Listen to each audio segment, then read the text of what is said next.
자, 22절 23절을 다시 한번 읽읍시다. 시작.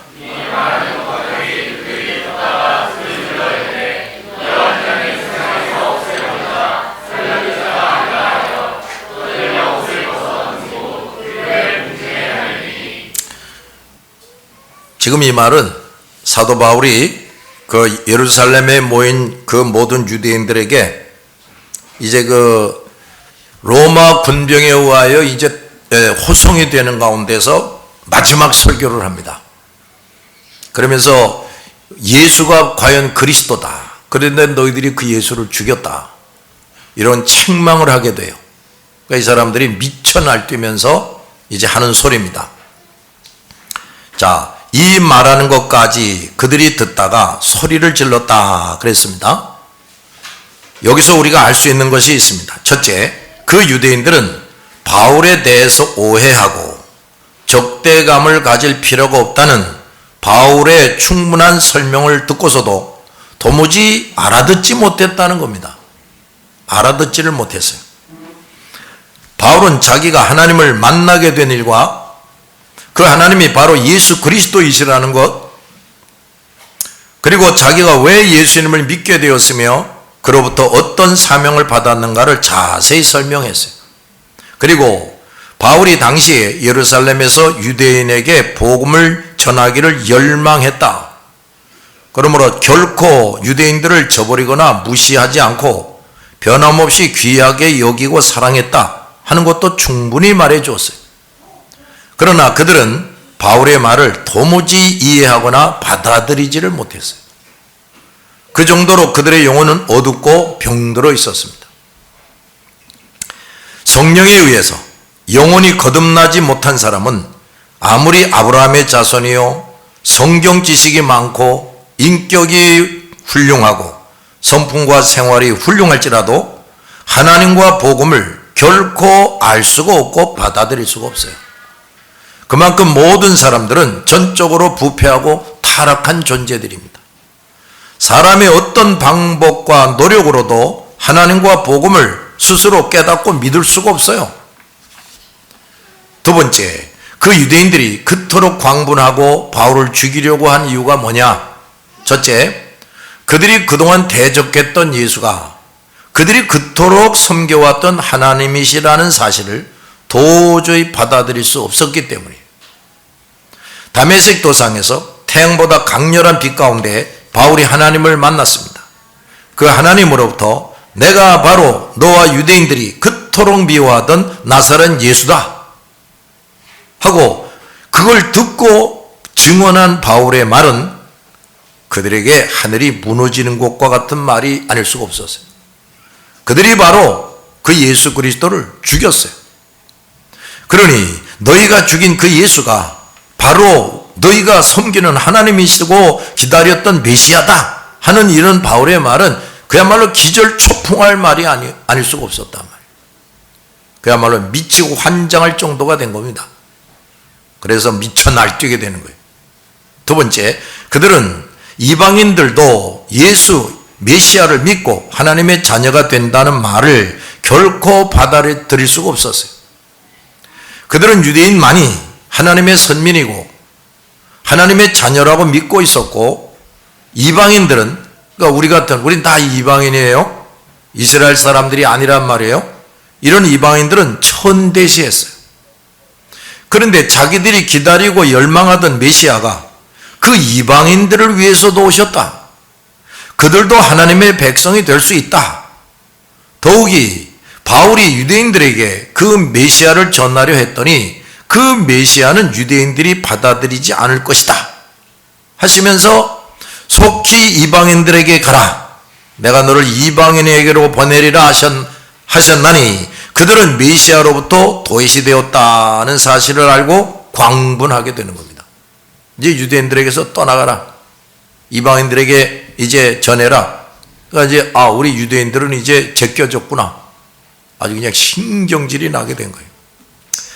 하나님과 복음과 그 진리들에 대해서 무시하고 싫어하고 대적하던 모든 사람들이 때가 되면 이 유대인들처럼 자기가 얼마나 끔찍한 일을 저질렀는지를 알게 되고 기절초풍하게 됩니다.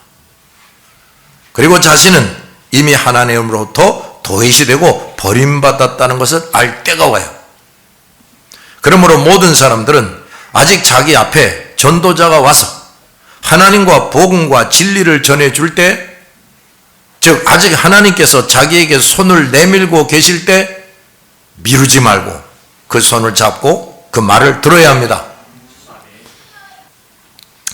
하나님께서 정하신 기한 내에 하나님의 손을 잡고 그 말을 듣지 않으면 그 다음에는 그 전도자들이 그 사람을 제쳐놓고 다른 사람들에게 가는 것을 보게 될 겁니다. 하나님의 손이 내게서 옮겨져서 다른 사람들을 향해서 내밀어지는 것을 보게 될 거예요. 그들은 예수께서 바울을 통해 하시는 모든 말을 들었고 자신들이 그동안 무슨 짓을 했는지 충분히 들었는데 오히려 이전보다 더 큰 악을 저지르려고 했습니다. 그들이 듣다가 소리 질러 이르되 이러한 자는 죽여야 한다 그랬습니다. 그들이 일제히 소리를 질렀다고 했는데 이것은 바울이 더 말을 못하도록 중단시키기 위함이었어요. 또 옷을 벗어 던지고 티끌을 공중에 날렸다 그랬는데 옷을 벗어 던졌다는 것은 옷을 벗을 뿐 아니라 그것을 찢어서 내팽개쳐 버렸다 그런 말이에요. 바울이 손에 잡히기만 하면 그를 찢어서 죽여서 내팽개쳐 버리겠다 하는 의사표시입니다. 그들은 바울을 무자비하게 쳐 죽일 것을 결심하고 그 의사를 분명히 보인 것입니다. 그리고 티끌을 공중에 날렸다는 것은 바울이 한 말에 대한 증오의 표시예요. 네가 하는 소리는 이 티끌과 같다. 이런 소리지. 자, 저들이 이렇게 행동을 했다는 것은 첫째, 하나님이신 예수께서 하신 일과 그 뜻을 인정하지 않고 믿지 않겠다는 것을 격렬하게 표하는 것입니다. 그냥 속으로만 나 안 믿겠다 이 정도가 아니고, 두 번째, 하나님께서 바울을 통해 주시는 말씀도 받아들이지 않겠다는 것을 표하는 겁니다. 세 번째, 하나님의 명령대로 모든 것을 자신들에게 알게 해주는 그 선한 사람, 하나님께서 함께 하시는 사람을 저들이 과거에 예수와 스데반에게 한 것처럼 무자비하게 죽이겠다 하고 선언하는 겁니다. 이들은 그들과 그들 선배들이 그동안 저지른 어떤 죄악보다도 더 악질적인 죄악을 다 함께 저지르고 있는 겁니다. 거듭나지 못하고 사탄에게 속하여 사탄이 시키는 대로 하는 사람들은 이렇게 점점 더 악을 저지르게 됩니다. 나이를 먹어갈수록. 그러므로 모든 불신자 우상 숭배자들은 그들이 이 땅에서 사는 시간이 길어질수록 점점 더 크고 많은 죄악을 저지를 수밖에 없어요. 그리스도인들은 이 사실을 깊이 인식하고 자신을 위한 어떤 일이라도 중단하고 저 불쌍한 사람들에게 달려가서 하나님과 복음과 진리를 선포하고 가르쳐야 합니다. 만약 이 모든 사실을 분명히 알고 있으면서도 이 일을 게을려 한다면 그 사람은 몰인정한 사람이 되어버리는 거예요. 그래서 전도하지 않는 사람은 화를 당하게 되는 겁니다. 저들은 이러한 자는 세상에서 없어버리자, 살려둘 자가 아니다 하고 말했습니다.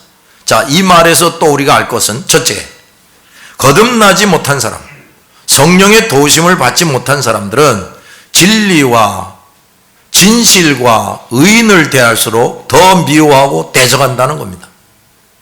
왜냐? 그들의 부패 타락한 영혼이 그 진리, 진실, 의인을 받아들이고 친해질 수가 없기 때문이에요. 그들은 아예 본성적으로 친해질 수가 없어요. 그들을 사로잡고 지배하고 있는 악한 영들이 진리와 진실과 의인을 미워하고 대적하기 때문이죠. 그러므로 그들은 영혼이 성령의 능력에 의해서 새로 태어나고 성령의 도우심으로 영혼이 새로워지고 치료되고 변화지 되지 않는 한 이러한 상태를 벗어날 수가 없어요. 이 땅에 정의와 평화를 외치는 사람들이 많지만 이렇게 성령에 의해서 거듭나고 변화되고 성장하지 못한 사람은 정의와 평화가 무엇인지 알 수 없어요. 그것이 어떻게 성사될 수 있는지도 알 수가 없습니다. 자, 성도들도 마찬가지입니다. 성도 개개인이 성령에 의해서 거듭나서 예수 그리스도를 진정으로 영접하고 성령 세례를 받아서 날마다 치료되고 변화되고 성장되지 않는다면 그 교인도 역시 저 유대인들처럼 하게 됩니다. 교회도 마찬가지예요. 목사와 성도들이 성령에 의해서 치료되고 변화되고 성장되지 않으면 그런 사람들이 모인 교회는 구실을 제대로 할 수가 없어요. 또 그리스도와 진정한 교회와 의인들을 오히려 괴롭히고 미워하고 대적하게 돼요.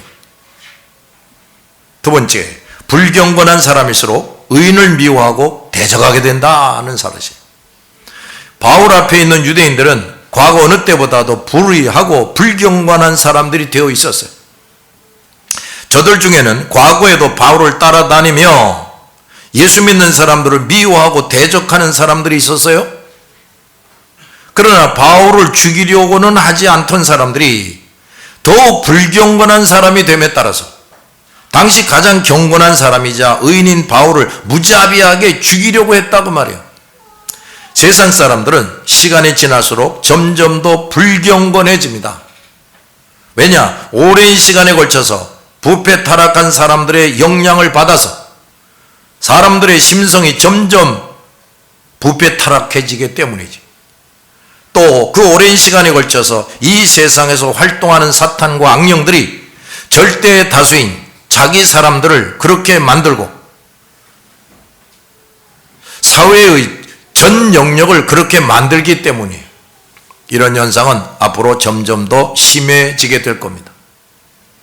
우리는 이 사실을 분명히 알고 그 사람들과 그 사회에 물들지 않고 휩쓸리지 않도록 철저하게 경계하고 자신을 잘 간수해야 합니다. 그것은 단지 마음속으로 다짐한다고 되는 일이 아니에요. 이 또한 전적으로 주님의 도우심과 보호를 받아야 됩니다.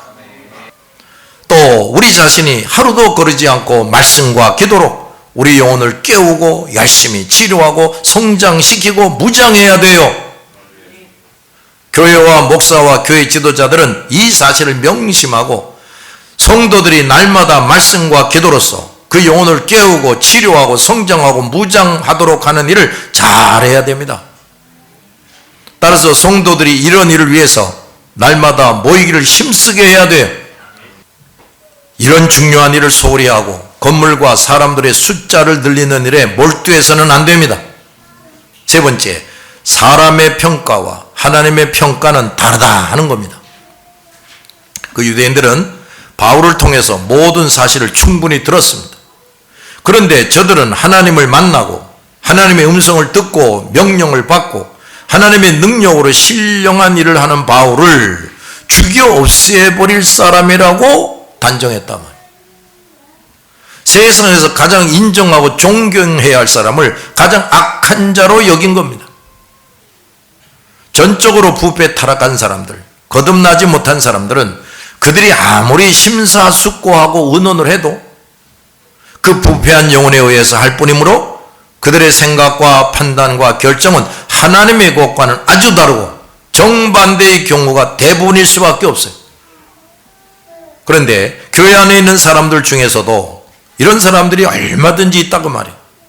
성령에 의해 거듭나지 못하고 확실히 예수 그리스도를 믿지 못하고 날마다 치료되고 무장되고 성장되지 못한 사람들은 교회 안에서 불신자 우상숭배자처럼 행동합니다. 그래서 이런 사람들이 설치는 교회는 결코 평안하거나 하나 될 수가 없어요. 교회 구실을 제대로 할 수가 없습니다. 그러므로 사람 숫자만 늘리고 그들을 수용하기 위해서 건물 확장하는 일에만 열심을 내서는 안 된다고 말이에요.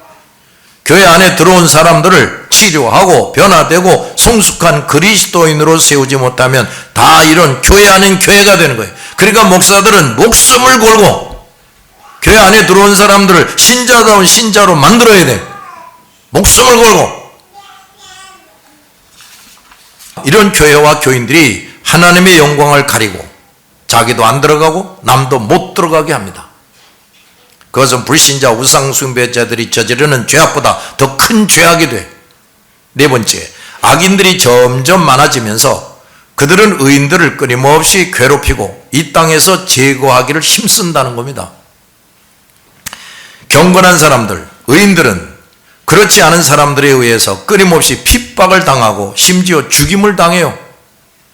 하나님의 사람들은 저들에게 끊임없이 사랑을 베풀고 그들도 선하고 복된 길로 가도록 열심히 봉사하는데 저들은 그것을 고마워하고 순응하기는커녕 대부분 더 미워하고 멀리하고 대적한다 그 말이에요. 그 유대인들은 바울을 세상에 살려둘 자가 아니라고 말했어요. 그래서 하나님은 자, 잘 들으셔야 됩니다. 그렇게까지 말하니까 그 귀한 하나님의 사람을 이제 저들에게서 옮겨버립니다. 그리고 로마 황제 앞에 가서 전도하게 하시는데 그것을 받아들이지 않고 또 핍박할 때 하나님은 그 의인 바울을 이제 하나님 품으로 데려갑니다.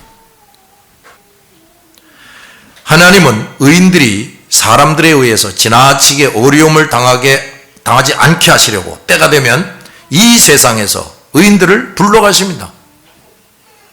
하나님의 사람들, 의인들이 이 땅에서 옮겨지는 것이야말로 이 땅과 거기에 거하는 사람들에게는 크나큰 손실이에요. 이 땅에서 의인들이 하나둘 떠나게 되는 만큼 저들은 그 의인들을 통해서 받아 누릴 수 있는 은혜를 잃어버리게 됩니다. 그러므로 우리는 우리 옆에 그리스도의 사람들이 함께하고 있음에 대해서 감사해야 합니다. 또 불신자와 우상숭배자들도 저들 옆에 많은 그리스도인들이 존재하고 하나님께서 사랑하시고 함께하시고 말씀과 믿음과 성령이 충만한 사람, 하나님의 손이 함께하는 사람이 옆에 있을 때 감사해야 돼요. 그런데 거듭나고 깨지고 변화되고 성숙하지 못한 사람들은 그 사실도 알 수도 없고 감사할 수가 없어요. 그러기에 그들에게는 항상 의인과 그리스도의 사람들이 함께할 수가 없고 때가 되면 영원히 그들에게서 분리되어 떠나고 결국 그들은 의인과 그리스도인들이 전혀 없는 암흑의 세계, 거기가 어딜까? 지옥이지. 거기서 영원히 살게 됩니다. 그러므로 우리 그리스도의 사람들은 불경건하고 악한 자가 점점 많아지는 세상을 오래 남을 것으로 여기지 말아야 돼요. 우리가 할 일이 많아서 하나님이 너 좀 더 살다가 더 일해라 그러면 몰라도 그저 여기서 무조건 장수하기를 바라서는 안 돼. 우리는 주님의 뜻에 따라 이 세상에서 잠깐 있다가 영원한 낙원으로 가야 할 사람들이고 그 영원한 천국을 바라보고 사는 사람들입니다. 24절 시작.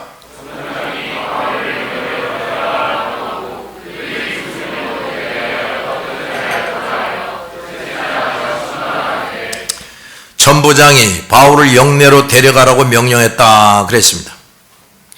예수님은 이때에도 로마 군대 천부장을 통해서 바울의 신변을 보호하게 하셨어요. 천부장이 이렇게 하지 않았으면 바울은 극도로 흥분한 유대인들에게 처참하게 맞아 죽었을지 모릅니다. 그러나 바울은 아직 이 세상을 떠날 때가 되지 않았어요. 바울의 증언이 아직 끝나지 않았습니다. 이제 주님은 바울을 로마 황제 앞에까지 가서 그리스도를 증거한 후에 순교하도록 뜻을 정하고 계셨어요. 자, 여기서 알 것이 뭔가? 첫째, 우리 그리스도인들은 예수께서 나에 대해 세우신 뜻이 나를 통해서 이루실 뜻이 다 이루어지기 전에는 내가 죽지 않는다는 겁니다. 우리는 이 의미를 진지하게 깨닫고 마음에 깊이 새겨야 돼요. 우리 수완, 우리 생명을 유지하는 시간은 우리 각자가 원하는 것을 이루기 위해서 정해진 것이 아니에요. 즉 육신적이고 현세적인 만족을 위해 하나님께서 정하신 생애 기간을 사는 것이 아니라고 말해요. 우리가 이 땅에 살고 있다는 것은 예수께서 나를 통해 이루실 뜻을 위해 일생을 사용해야 한다는 것입니다. 그 예수의 뜻을 내가 충실히 이행하고 있다면 그 누구도 무엇도 내 인생을 끝낼 수가 없어요. 우리가 그 뜻을 정확히 알고 그것에 충실하다면 예수님은 인생에 필요한 모든 것을 아낌없이 제공하시고 보호해 주십니다. 그러나 내가 그 뜻에 합당하지 않거나 부진하게 산다면 예수님은 그 모든 은총을 아낌없이 주실 수가 없어요. 왜냐? 내 인생의 목적과 본분을 잊고 있거나 잘못하며 살고 있기 때문이지. 그래서 예수님의 도끼가 이미 우리 각자의 나뭇가지에 놓여 있다 하는 겁니다. 예수께서 정하신 때가 되었을 때, 그리스도께서 내 인생을 계산해 보실 때, 내가 예수께서 끊임없이 주신 은총을 가지고 얼마나 원하시는 열매를 맺었는가를 따져보시는데, 그때 예수님은 이미 놓인 도끼를 들어서 열매 맺지 못하는 나라는 인생의 가지를 찍어서 불에 던져버리신다는 겁니다. 농부이신 예수님은 내 인생의 밭을 시시때때로 가꾸어 주십니다. 거름도 주시고 김도 매주시고 벌레도 없애주시고 많은 열매를 맺도록 도와주십니다. 그런데 나라는 밭이 보살핌을 받기만 하고 예수께서 원하시는 열매를 내지 못할 때, 예수님은 그런 내 인생밭에 더 거름을 주시고 김매 주시고 벌레나 짐승을 막아주시는 일을 중단하시는 겁니다. 이런 교인들이 많아요. 예수께서 나를 창세전에 선택하여 주시고 이 땅에 태어나게 하신 후 때가 되자 나를 복음으로 불러주시고 성령의 큰 능력으로 거듭나게 하시고 예수 그리스도를 확실히 믿게 하시고 나를 의인이라고 인정해 주시고 그 즉시 성령 세례를 받게 해주셔서 날마다 치료되고 변화되고 성장되고 점점 거룩하게 하심으로 영생 구원을 얻게 해주셨는데, 자기 할 일을 다 하지도 않았는데 나 이제 좀 쉬었으면 좋겠다. 하나님, 나 이제 더 일 시키지 마시고 그냥 복이나 쾅쾅 내려주세요. 이런 교인들이 있어요. 자, 어리석기 짝이 없는 사람들이. 놀랍고 엄청난 하나님의 도우심으로 그리스도인이 된 사람은 과거처럼 불신자, 우상숭배자들처럼 이 세상 것들을 위해 사는 사람이 아닙니다. 그렇게 살라고 우리를 그 놀랍고 엄청난 은총으로 그리스도인이 되게 하신 것이 아니란 말이에요. 알았습니까? 그러므로 우리 그리스도인들은 나를 통해 이루고자 하시는 예수님의 뜻이 무엇인가 세심하고 정확하게 깨달아야 돼. 그 뜻을 이루기 위해서 몸과 마음과 뜻과 정성과 생명을 다해서 예수님을 섬겨야 합니다. 이것을 잘하면 하나님께서 영육간에 필요한 것을 얼마든지 채워주십니다. 그 사람의 기도를 기꺼이 들어주십니다. 이런 일을 하나님 보시기에 잘하면 히스기야 왕처럼 처음에 정하셨던 수완을 연장시키면서 예수님의 뜻을 이루게도 하십니다. 충성된 자에게는 그의 충성만큼 예수님의 사랑과 은총을 더해 주십니다. 따라합시다. 충성만큼 더해 주십니다. 두 번째, 우리 그리스도인들은 할 일을 제대로 할 때 하나님께서 시시때때로 도울 사람을 붙여주시고 사람이 없다? 천사들을 보내셔서라도 도와주십니다. 그리스도의 일꾼이 그리스도의 뜻을 이루는 데에는 그 수완이 다 찰 때까지 그리스도께서 반드시 도울 자들을 예비하시고 돕게 하십니다. 다른 성도가 나를 도와주지 못하면 불신자 우상숭배자들을 들어서라도 나를 도와줍니다. 그러므로 우리는 예수님의 뜻을 이루는 일을 함에 있어서 걱정할 필요가 없어요. 우리 스스로 준비할 수 있는 대로 준비하되 다 준비되지 않았다 할지라도 할 일을 미루거나 중단해서는 안 됩니다. 우리는 언제나 내 주위에 예수님이 함께하고 계심을 잊지 말아야 돼. 이런 확신이 없는 사람은 일꾼다운 일꾼, 충성된 일꾼이 될 수가 없고 더구나 전도자가 될 수가 없어요. 이런 확신이 없거나 부족해서 무엇을 못하는 것이지 무슨 준비가 덜 되어 있거나 환경이 안 좋아서 방해나 장애물이 많아서 못하는 게 아니라는 말이에요. 그러므로 예수 그리스도에 대한 믿음, 이게 힘이고 재산입니다. 그들이 무슨 일로 그에 대하여 떠드는지 알고자 하여 채찍질하며 신문하라 했다 그랬습니다. 천부장이 한 이 명령은 아주 부당한 명령이에요. 그도 바울이 누구이며 그동안 무슨 일이 있었는지 상세히 들었으므로 바울에게 아무 혐의가 없다는 것쯤은 알 수가 있었어요. 그런 그 폭도들 중에서 가장 주동하고 있는 사람 몇 명을 체포해서 왜 그토록 바울을 죽이려고 하는지 자세히 신문하면 더 금방 드러날 거지. 그런데 오히려 바울을 채찍하며 신문하라 그랬단 말이에요. 자, 여기서 또 아주 놀라운 것을 알 수가 있어요. 천부장이 이런 부당한 처사를 하게 된 것도, 근데 이 천부장이 바울을 맞아 죽지 않도록 이렇게 보호해주고 영내로 데리고 들어가라 한 사람 아닙니까? 근데 지금 와서는 바울을 채찍질하라 이랬단 말이에요. 이게 뭐냐? 이미 이 천부장을 움직이고 계시는 예수님의 손이 그렇게 하도록 역사한 겁니다. 순간적으로 바울을 채찍질하라고 명령해, 이렇게 한 거예요. 왜 그렇게 했느냐? 이제 그 다음 일이 설명을 해줍니다. 자, 25절에 더 제대로 된 번역을 봅시다. 시작.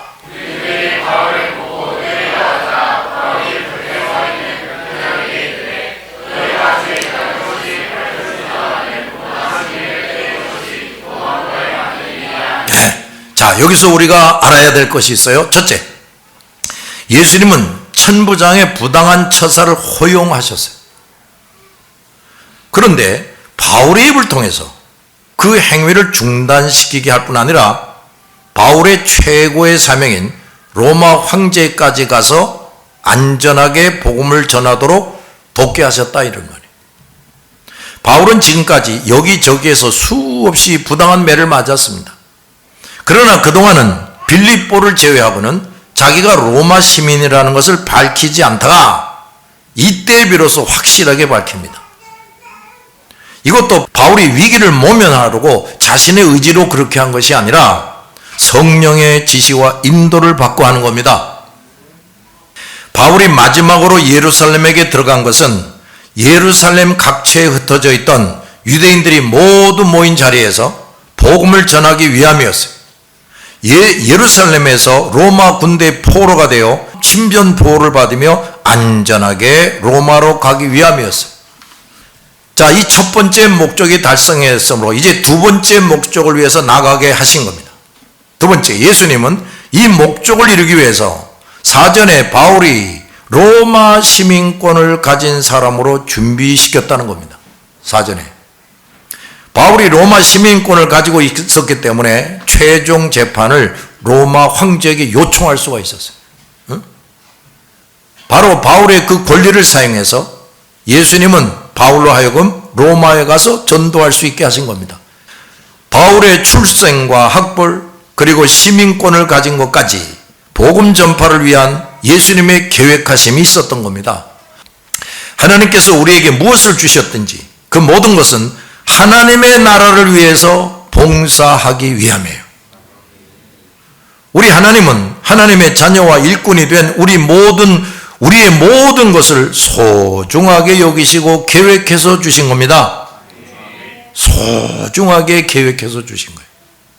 그러므로 우리는 예수께서 주신 모든 것, 즉 출생, 성장 과정, 신분, 자격, 재능, 재물, 우리가 시시때때로 겪는 괴로움까지도 이 거룩하신 섭리 속에 예수님에 의해서 계획되고 준비된 것임을 알고 그 모든 것을 감사하게 받아들여야 돼요. 그 뜻을 이루기 위해서 그 모든 것을 잘 간수하고 사용해야 합니다.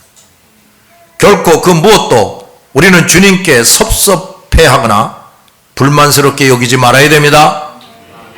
세 번째, 예수님은 바울이 예수님의 뜻에 따라서 사람들에게 부당한 대우를 받을 때에 예수님의 영광을 손상시키지 않고 잘 처신하게 하셨다는 겁니다. 바울은 결코 그 사람들에 대해 흥분하거나 과격하게 대하지 않았습니다. 단지 주님의 뜻에 따라 주님의 때가 된 줄 알고 침착하게 말했어요. 이때에도 바울의 심령은 평온했습니다. 그거 역시 바울이 인간적으로 도량을 많이 쌓고 인내심을 길러서 나온 결과가 아니에요.